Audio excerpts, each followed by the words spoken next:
Long before role players were customizing the size of their cyber junk and helping the Phantom Thieves save hearts, there was Zork. And not just Zork, but a whole line of incredible text adventures designed for computers where epic quests were brought to life using the written word. We don't see a lot of text adventures these days, but that's about to change thanks to the new game Ord. This is a surprisingly inventive twist that strips the genre down to its bare essentials. But can it appeal to a short attention span generation raised on state-of-the-art graphics? Well, that's what we're about to find out, one word at a time.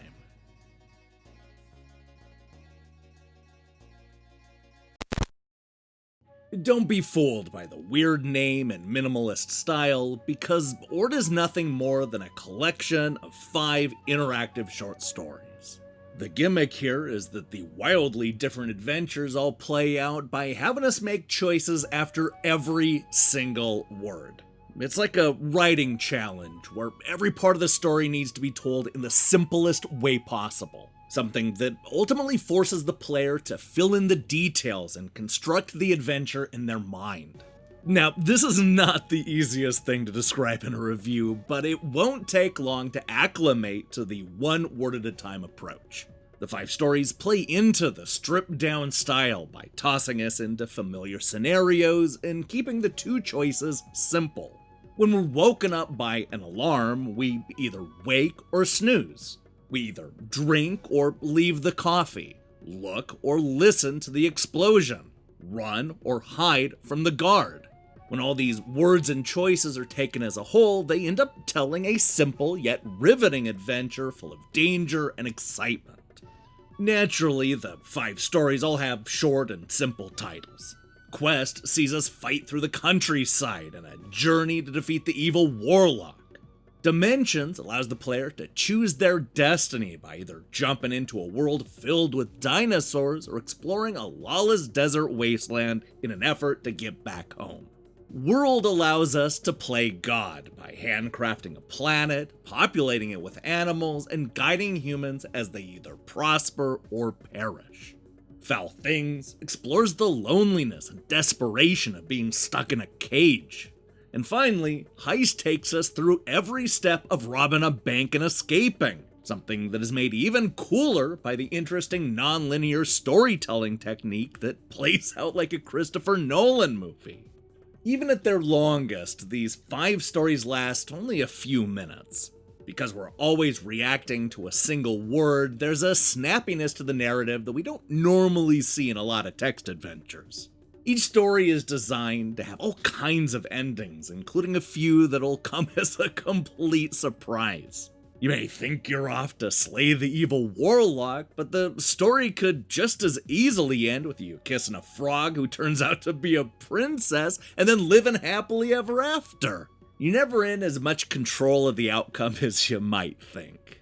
The problem with this approach is that a lot of the story comes down to simple trial and error memorization.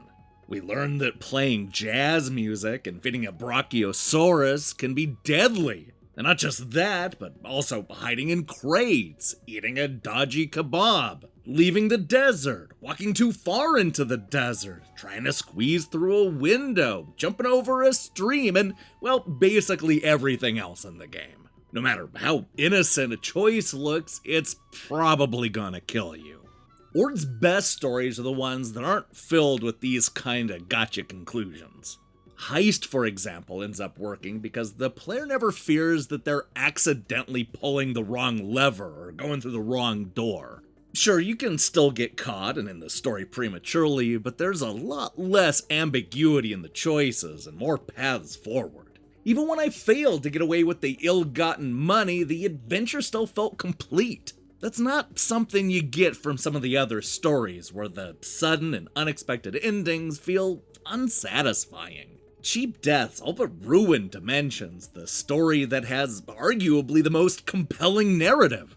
I love the idea of jumping through time and space, but it's no fun when any small, insignificant choice can stop the adventure dead in its tracks. It just feels cruel. Visually, Ord has chosen a simple and clean design that really looks sharp. The words are nice and large, and there's a musical cue that is almost relaxing at times. I especially like how the text changes color as we explore the other dimensions, or how it dims when we enter dark caves. These effects are used sparingly, which may explain why I was so excited to see the words slosh around as my hero got drunk at the tavern. These effects are cool, but there just aren't enough of them.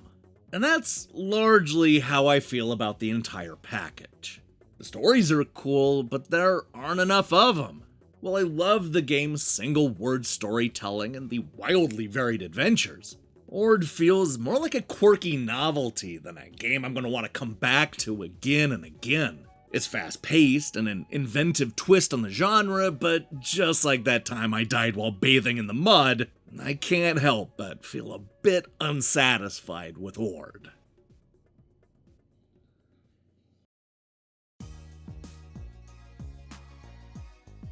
Ord is a game that deconstructs the classic text adventure one word at a time. This collection of 5 short stories may look simple, but these are epic journeys that take us to different dimensions, lock us in dirty cages, and allow us to handcraft our own world.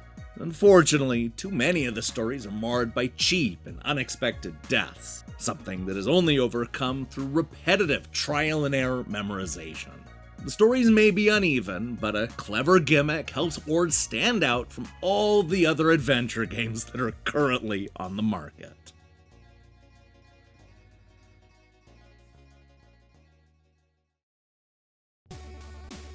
Hey, thanks for watching our review. If you liked what you saw here, then you should know that we post new reviews and features almost every day. Now, here's the question I have for you. Have you ever played any of those old school text adventures? Or maybe some of the more recent throwbacks to the genre? Let me know in the comments below. In other news, we're absolutely swimming in reviews this week. I'm working on Raji, Axe Cop, Space Invaders Forever, and like a dozen other reviews. We got big 2020 cleanup energy here. If that sounds good to you, then I strongly recommend you click that subscribe button and support what we're doing here. Until then,